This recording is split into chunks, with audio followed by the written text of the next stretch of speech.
જેવા પ્રગતિશીલ ગતિશીલ રાજ્ય ધંધા રોજગારની દ્રષ્ટિએ આગળ હોય એવા સમયે ગુજરાતમાં જ સમગ્ર પરિવારને પોતાને આત્મહત્યા કરવા માટે મજબૂર થવું પડે, એટલે કે પોતાના પરિવારમાં પોતે માતા પિતા સંતાનો સહિત સામૂહિક આત્મહત્યા કરવા માટે મજબૂર થવું પડે. મને એમ લાગે છે કે આ ગાંધી સરદારના ગુજરાત માટે મોટો ચિંતાનો વિષય છે. નાના બાળકો સાથે માં પોતાના પરિવારનું સંપૂર્ણપણે આત્મહત્યા કરે એ દેખાડે છે કે ગુજરાતમાં સતત આર્થિક સંક્રમણ વધતી જાય છે, અસમાનતા સતત વધતી જાય છે, પૈસાદાર અતિ પૈસાદાર થતો જાય છે, ગરીબ વધુ ગરીબ થતો જાય છે. અને જે આંકડા આપણી સામે આવ્યા છે એ પણ આપણી માટે ચિંતાનો વિષય છે. છેલ્લા એક વર્ષમાં ગુજરાતમાં 13 થી વધુ પરિવારોએ સામૂહિક આત્મહત્યામાં જીવન ગુમાવ્યું, એટલે કે આખા પરિવારે આત્મહત્યા કરી. એની પાછળના કારણો પણ વિવિધ છે, પણ મોટા ભાગના કારણોમાં આર્થિક સંક્રમણ, દેવાદારી, વ્યાજના ચક્કરમાં ફસાઈ ગયા પછીની સ્થિતિ એ મોટે ભાગેના કારણોમાં આવ્યું છે. ગુજરાતમાં એક તરફ સતત મોંઘવારી સમગ્ર દેશમાં અને એમાં પણ ગુજરાતમાં આર્થિક રીતે પરિવાર ભીસમાં આવી જાય, ખર્ચ વધતો જાય, જીવન જીવવું મુશ્કેલ થાય અને ઘણા કિસ્સામાં સામાજિક કારણોમાં પણ ડર અને ભયનું કારણ પણ એક જવાબદાર છે. આ સાથે સાથે સરકાર તરફથી આવા કોઈ કારણોની તપાસ નથી થતી.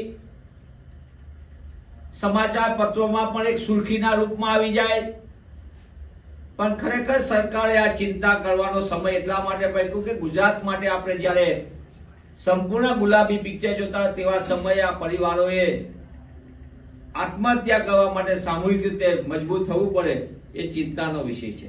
સાથોસાથ ગુજરાતમાં છેલ્લા 5 વર્ષમાં 3000 જેટલા વિદ્યાર્થીઓએ જીવન ગુમાવ્યું છે. એમાં શિક્ષણમાં દબાણ, ભેદભાવની નીતિ એ બધાના કારણો પણ એમાં સમાવેશ થાય છે. આ ડેટા સંપૂર્ણપણે NCRBએ સત્તાવાર રીતે નોંધાયેલા ડેટાની છે. ગુજરાતમાં છેલ્લા 2 વર્ષની અંદર આત્મહત્યાની ઘટનામાં 9.1% વધારો થયો છે. અને ગુજરાતમાં જે રીતે આ જુદા જુદા ઘટનાઓ આપણી સામે આવે છે ત્યારે હું કોંગ્રેસ પક્ષ તરીકે અમે માંગ કરીએ છીએ, આ સામાજિક સંવેદનાનો મુદ્દો છે. ગુજરાત જેવા પ્રગતિશીલ રાજ્યો આપણે જાહેરાતમાં બહુ કહી છે, એના માટે પણ એક વિચારવાનો જાગી જવાનો સમય છે. તેવા સંજોગોમાં સરકારને વિકાસની આંધળી દોટમાં ફૂલ ગુલાબી પિક્ચરો રજૂ કરવા અને વાઇબ્રન્ટની સતત રજૂઆતોની વચ્ચે આ વાસ્તવિકતા સામે સરકારી તંત્ર અને સરકાર સંપૂર્ણપણે અસંવેદનશીલ હોય અને આ આત્મહત્યા રોકવા માટે જે પ્રિવેન્શન ઓફ સુસાઇડ, આત્મહત્યા રોકવા માટેના જે પગલા ભરાવા જોઈએ તે દિશામાં પણ સરકારી તંત્ર સદંતર નિષ્ક્રિય અને નિષ્ફળ રહ્યું છે. એ આંકડાઓથી સ્પષ્ટ દેખાય છે.